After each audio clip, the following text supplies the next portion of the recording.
आप सभी को सुंदर शरद पूर्णिमा की बहुत बहुत बधाई हो। बाबा विश्वनाथ की कृपा आप पर सदा बनी रहे। आ गया शरद पूर्णिमा की रात्रि। बड़े से बड़ी बीमारियां, बड़े से बड़े रोग, बड़े से बड़े बड़े कष्ट इस शरद पूर्णिमा की रात्रि को छूट जाते हैं। दमे की बीमारी, श्वास की बीमारी, अनिद्रा की बीमारी, रात्रि को जगना, ये सारी बीमारियां शरद पूर्णिमा की रात्रि को अगर व्यक्ति अपने जीवन को सुखमय बनाए, अपने जीवन को आनंदमय बनाए तो सब छूट सकता है।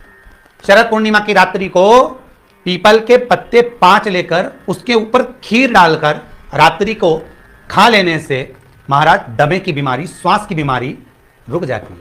वो बीमारी बढ़ती नहीं है, उससे कष्ट नहीं होता।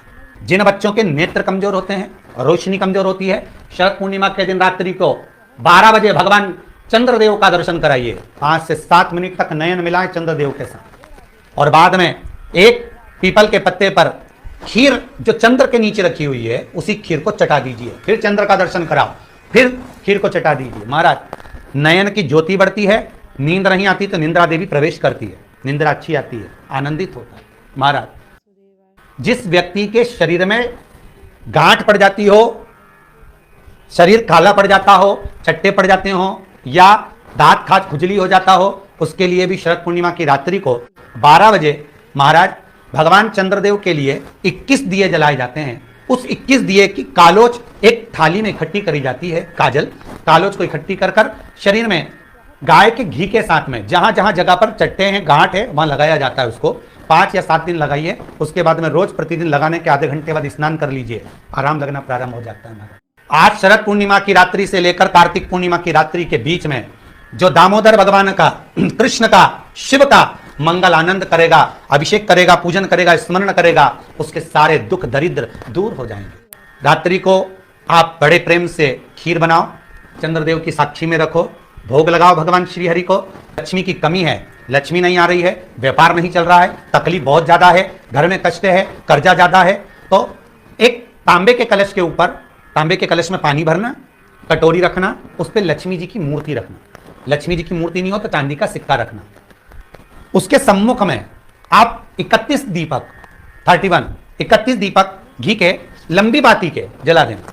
महाराज एक एक कमल गट्टा उस 31 दिए के अंदर डाल देना और लक्ष्मी जी का पूजन करना, लक्ष्मी जी का स्मरण करना, खीर का भोग लगाना, पान के पत्ते पर खीर रखना, 5 पत्ते पर खीर का भोग लगाना और माता लक्ष्मी से विनती करना। सुबह 4 बजे तक वो रखे रहने देना, सुबह 4 बजे वो उठाना, लक्ष्मी को वापिस तिजोरी में या सिक्का हो तो उसको अलमारी में रख देना। जो खीर बनी है वो प्रसाद के रूप में सुबह 8 बजे, 10 बजे, 9 बजे जब खाना हो प्रेम से खाना।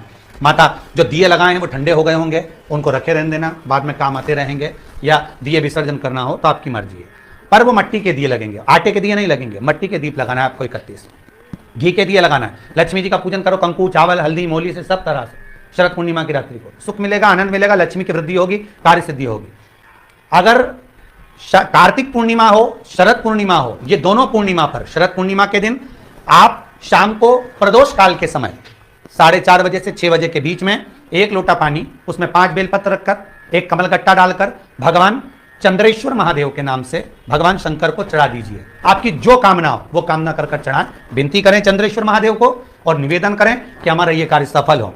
केवल शरद पूर्णिमा के दिन चढ़ाइए, कार्तिक पूर्णिमा तक क्या फल मिलता है हमको जरूर बताइए। भी शरद पूर्णिमा की रात्रि को और कार्तिक पूर्णिमा की रात्रि को गर्भवती नारी अपनी नाभि पर यदि चंद्र की दृष्टि पड़वा लेती है तो बच्चा विकलांग पैदा नहीं होता है। धन्यवाद प्रभु, आपने शरद पूर्णिमा के बहुत अच्छे उपाय, आपका बहुत बहुत धन्यवाद। राधे राधे प्रभु।